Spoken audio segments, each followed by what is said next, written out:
FM 94, The Dark. It is that time again. It's time to get to know a band we play here on The Dark. And tonight on the air, we're talking with Ash Costello. She's the lead singer of the band New Year's Day. And first of all, Ash, how you doing? Welcome to The Dark, by the way. Hi. How things going for you? You know what? I'm in Albuquerque, New Mexico on tour with my best friend in this really nice bus, and I don't know how life could be any better right now. It's pretty good. Bus life. Let's talk about that. How's that like? How do you guys get along on the bus? How's that been so far? It's a lot easier than getting along in a van, I'll tell you that, because everyone can go into their little caves and their little cubbies if they need some privacy. It's actually really fun. We share buses with Escape the Fate, and they're our best friends. So it's most time just a party every night. Nothing crazy, but just imagine if you had your best friends over to your house drinking wine or beer every single night, just talking. It's such a fun environment. Yeah, that's very cool. Let's get into your band right now. Your New Year's Day, and how did this band all come about? Give us the history of the band. Well, growing up, I always knew that I wanted to sing in a band. I was always writing lyrics and songs, even at a very young age, and I just always knew it's what I wanted to do. So, in high school, when I got old enough, my parents bought me a PA system, and I found band members at my high school, and we formed a band. And that's kind of how I learned, how to book a lockout, how to book a show, how to pass out flyers, all those things. And but New Year's Day specifically came about when I was hanging out with members from other bands I'd met, and their bands had just broken up. My band had just broken up. They just broke up with their girlfriends. I just broke up with my boyfriend. And we wrote this song, which is the first New Year's Day song, called Ready Aim Misfire. And we just had this feeling. I'll never forget this moment. We knew it was special. We knew that there was a reason we were all there that night, and we knew we had to make a band. And that's how it started.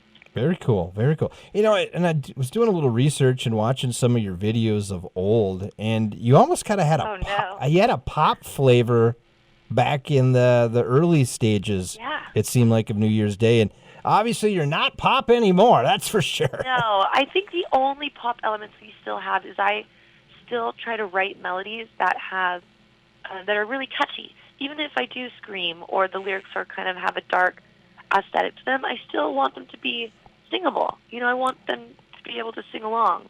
And so I still try and keep that pop element in there. But yes, when I was younger, I always wanted it to be heavy and dark, but I wasn't experienced as a songwriter enough. So I didn't really know how to get that out yet. How did you get that to change? How did you transform, I guess, from pop to what you are now? Just through years of learning, years of research, years of studying and discovering heavy bands I liked and learning their chord progressions and their structures and how they put, and I would ask myself a lot, what makes this heavy? What makes this dark? What's the part that I'm gravitating towards about it? And it just took a lot of trial and error, and we finally came up with something that we really enjoy. And it's really cool that other people are really gravitating towards it right now. Is there somebody, I guess, influenced you, or maybe some bands that influenced you to make? Of course. Yeah. Who was that? Oh my gosh, Alice Cooper, Rob Okay. Zombie, Korn was a big one for me in Right. this moment. Papa Roach, a huge band for me is a band called Love and Death, which is Yes. Ed from Korn's Yep. side project, is a massive influence. Linkin Park. That's a lot already. Yeah, you mentioned a lot. You mentioned Alice Marilyn Cooper. Manson, Rammstein, yes, You all of that. You mentioned Alice Cooper, and I tell you what, I just saw him last year when he was on with Motley Crue on their final tour and that, and Oh yeah. I thought he was better than Motley Crue, to be honest with you. He's a legend. He's a legend. We wouldn't have a Marilyn Manson if it wasn't for an Alice Cooper. His showmanship is unbelievable. I know. He's great. He's such a sweetheart. We met him when we were at the Krang Awards. We actually won an award that last year, and we got to walk past him to accept it. He, high-fived us, and we got to talk to him backstage, and he was really cool. That is cool. We're talking with Ash Costello. She's the lead singer of the band New Year's Day. The name, I'm sure you get asked this every single time, but Yes. What's the story behind the name? Well, like I said, we were formed from breakups of all sorts, and we were I can still remember this like it was yesterday. We were sitting around the coffee table going, what's a fresh start? What's a new beginning? What's a symbolic of a new chance? we were like New Year's Day, it was just like that. And looking back, I might have chosen something that kind of expressed us a little bit more, like love and death, razor blade. I don't know, but it works. It's very what's the word when it's very it doesn't pigeonhole us. Right. Yeah. Yeah. So it's kind of just has taken on its own meaning. And the one thing that we talked about off the air here, and I'm going to bring it up now, is, and you've kind of already touched on it a little bit, Ash, is you've kind of grown over the years, but the band currently and the music you're making currently, I don't know why you haven't been discovered earlier, and I know we had chatted about that a little bit off air, but I guess what has helped you along here in the last few years to really start to pick up some steam? We do get that a lot, and I know exactly what helped me. I was young, and I still had maybe people over me telling you, well, this is how you should be, or that's cool, but this is better. And in the past couple of years, I noticed when I started putting my foot down and really taking complete control of the team we have around us, the sound, the look, what was truly in my heart is when I noticed a difference. And I just, it was a learning experience. I had to grow as from a girl to a woman. I had to grow as an artist, from an amateur to a professional. I had to learn how to voice what I wanted. And that took a while. I didn't really have anyone helping me. I kind of learned how to do it on my own through the years. Now I have the most incredible team. Everyone really is on the same page as me. I feel like I have people lifting me up. And I really think that's a big part of it. Yeah, that's awesome.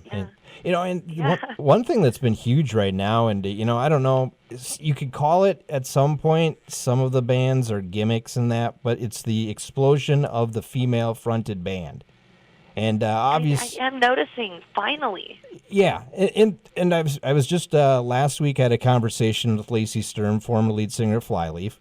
Yes. And she was telling me, obviously, there's two ways to look at it. There's the bands that get it, and the female lead singer is out there with passion, and then there's the other ones that are kind of more of the gimmick and that kind of thing. I don't obviously see you as a gimmick band. You guys definitely show the passion out there. But I guess what is your comments, and I guess what is your thinking about, I guess, with this female explosion on the rock scene a little bit? What do you see on this whole thing? I was a part of the difficulties of being a female-fronted band for the longest time, and we were trying to get signed. I would always hear, and I won't mention the labels, I would hear, well, we already have a girlfriend of a band. We don't need another one. And it kind of was its own pigeonhole, and people didn't see the value in, each woman is different. Everybody has something to bring to the table. You can't just lump all women singers into one category. And so that's why we ended up with Another Century, because they have no prejudice to women singing in bands at all. They never once said, well, we already have a couple, we don't need another one. They were very, they don't see the difference between a female and a male. If someone could kill it, that's what they care about. And so they're great in that aspect. And I really feel like Another Century is really in the forefront of pushing women in the rock scene forward. And that's cool because, the rock thing has kind of been stale a little bit, but I have a strong belief in believing right now that things are changing for the better in the industry. I know. Ghost has won a Grammy. Right. I mean, this is a sign of things to come. I'm very happy. Yeah, and that was, I guess, kind of leads into my next question. What is it going to take to get rock back to where it used to be? It's going to take a lot of pushing forward, and I think that was part of the problem. I think rock kind of shot itself in the knee a little bit. It was very stale. It was record labels looking at something that would hit and break through, and then kind of copying that formula and putting out 5 other things that sounded like that, or 10 other things that sounded like that. And I think as long as bands don't buy into that and people keep playing the music that's in their hearts and not what's selling, right, rock will move forward, because that's what's happening right now, and it's working. You mentioned something there about something that's in your heart, and it not necessarily just the name, but actually the product itself. And I think the radio stations, and I'm going to use us for example, just radio in general, I think we're to blame for some of the reasons why rock is where it is at today, because programmers... That's really interesting. Because programmers aren't, I guess, they're nervous, they're scared, because everything's now kind of a conglomerate. You get your playlist from, somewhere where you're not even at, in another state, and you only can play A, B, C, D, and E. and there's not enough programmers that are willing to take the chance. I think we're starting to see some of those programs saying, they're putting up the middle finger and go, whatever to you, I'm going to play something because this rocks. Mm-hmm. And I think agree. I think you're going to start seeing that a little bit more. You agree with that? You just mentioned you do. Absolutely, and I think as long as radio is brave enough, it's going to be a huge part of moving rock and roll forward again. When I met Gene Simmons recently, the first thing he told me, he's like, "Oh, you're in a rock band? Rock and roll is dead." Right. And yeah, even like hearing that from a legend is so like heart sinking. But if it's in your heart, you have to do it, and you just have to hope that someday there's a place for it. We're talking with Ash Costello, lead singer of the band New Year's Day, a rocking band. Let's talk about some of your music currently right now. And, of course, your latest song is I'm About to Break You, but you've had pretty success with this latest album, haven't you? Yes, I can't believe it. Every album we put out has been a stepping stone, and watching the growth has been amazing. And we did an incredible first week, and we've seen our ticket sales go up and our view counts go up, and it's so incredible to have been in bands for 10 plus years and finally see like, wow, something's happening here. And it's the most rewarding feeling. What is the story behind the latest song, I'm About to Break You? Well, the whole album was written in a very, and I don't mean to sound cliche, but I was in a very dark place. I had just come out of a relationship of 5 years and, was cheated on a lot. And I took that anger and pain and put it into the entire album. And I'm About to Break You was a point in that month of recording where I had reached the acceptance phase and maybe the anger phase, and I just wanted to break someone's face.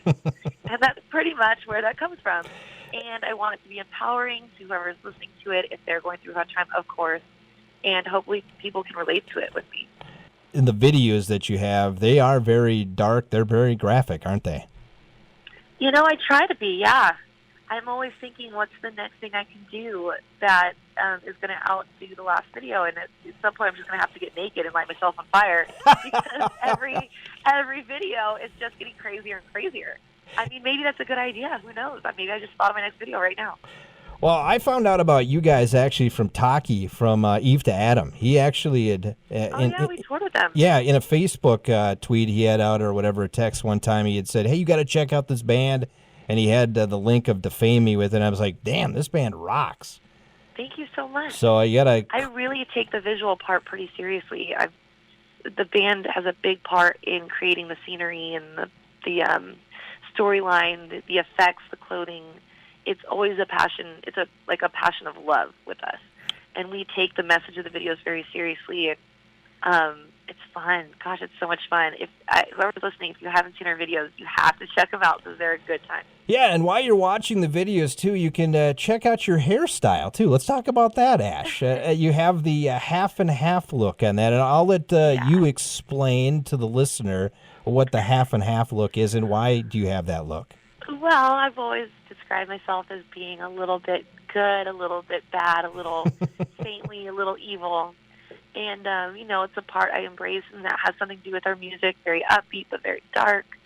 And I've always kind of walked this middle ground, but to be perfectly honest, I'm a huge nerd, like a humongous nerd, and I'm a huge nerd for Batman, and Harley Quinn's my favorite villainess, my villainess. And I just, one day I was like, I'm going to do that to my hair. And I had no idea it was going to cause such a ruckus. What kind of reaction do you get from people? Oh, my gosh. I mean, at every show, there's at least half a dozen to a dozen girls that if I don't double take, I feel like I'm looking at my twin. It's crazy. And so I see it everywhere. And on Instagram, there's girls that, I look at the pictures, I don't remember taking that picture. Oh, wait, that's not me. And it's just so awesome because when I started a band, my initial goal was just to inspire people. I just wanted someone to listen to the music and feel inspired to go out and do something, be themselves, write a song, go start a band. And to see that happening now in waves is just mind-blowing. Wow, that's cool. We're talking with Ash Costello, lead singer of the band New Year's Day. They're currently doing a little tour down south. And did you envision this ever I guess back as you were a kid, what did you think you were going to do as you grew up?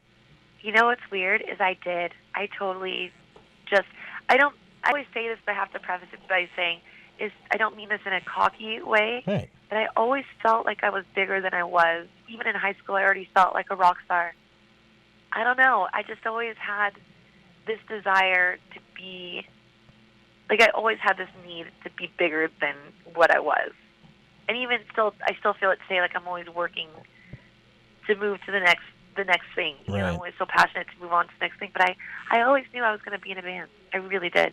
Wow, and here you are in a band that I think you have an opportunity this year to be one of the breakout bands of 2016. Well, as long as people like you keep believing in us, then there's a really good chance that could be true. Yeah, I hope so. I hope so too. Have you heard your song on the radio? No, I've been on tour, so I haven't had the chance to hear it on the radio yet. But I get tweeted by our fans that we were just played on the local radio station, or this and that. So I hear about it from them. Have you heard any of your songs on the radio? Yes, I have heard in the past. I've been in the car when it's come on the radio. Really cool. Okay, yeah. That's what I was just going to ask. What does it mean when you hear your music played on the radio? It's like that scene from That Thing You Do where they're running up and down the street and like banging on windows and screaming. It's kind of like that, and it never gets old. It's like that every single time. Very cool. Hey, Ash, if you had to put together, I guess, a 3-band bill, I know you're playing with a lot of bands right now, but if you had to put together your ultimate band bill, who would you like to play with? I would like to play with Rob Zombie, My Chemical Romance, and oh my gosh, Rob Zombie, My Chemical Romance, and we're gonna go with Marilyn Manson. Marilyn Manson. I could see that. I could see that. We actually just toured with him. Did you? We did. Well, we were touring Europe, and the tour got cut short a little bit because of the Paris attack, but that was quite an experience, I'll tell you that much. Yeah, talk about that for a sec. Oh, he's so awesome. I hate to ruin his reputation, but he was a complete sweetheart to us. It was great. Well, I think if you're behind the scenes of the industry, I think you realize that a lot of the stuff is more of an act than it actually truly is. The reality. Yeah. So. I mean, he really is a crazy person. Oh yeah. But he's nice, and I mean, we get that a lot too.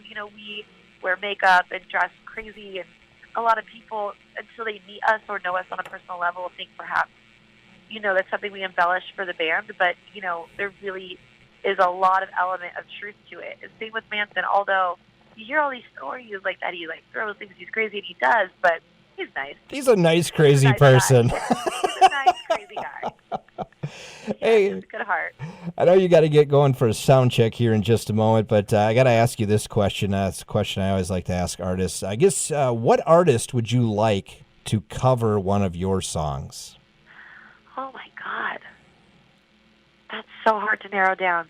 I would go with Rob Zombie. Okay. And do you have a song you'd like him to cover? I think he would be really good at covering Defame Me. Okay. And yeah, I think he'd be good at that. And I always like to ask this question, too. In a different genre other than rock, who would you like to cover one of your songs? Oh, my gosh, don't judge me. But I think it'd be really cool if Kesha covered one of our songs. Kesha, okay. Yeah, I'm like TikTok. I wouldn't call it a guilty pleasure. I love her. Yeah, she's metal. You're live. She's rock and roll. I think it's great. I mean, I love asking this question. I think last week Lacey said Adele. Ooh, because Adele needs a hug. Because Adele needs a hug, is what she said. Adele does need a hug, but she's laughing all the way to the bank. Yeah, absolutely. Oh boy. Hey, what's the story, I guess, here for an upcoming album down the road? Obviously, I know you just had an album out, but it's getting older. What's the writing? Are you looking at writing new stuff here? What's in the plans? I'm always writing. I'm always writing ideas down in my phone, and we are starting to talk music. The guys are starting to write the guitar riffs. It's like the pre-writing process. So it is on our radar, but for me, it's such a tasking process. I like to think of the meaning of the name and how it ties into the artwork and how it's going to tie into the merch and it's like a whole process. So we're getting there, but we have so much touring to do. It's going to be a while. We're on tour right now until about July. Okay. Have you ever? Oh no, until August. Yeah. Have you been to Minnesota before? Oh yeah, of course. Okay. Have you ever ice fished? No, we never have time to do anything fun when we're in the States. But you know what? When we come through, you're going to have to come to the show.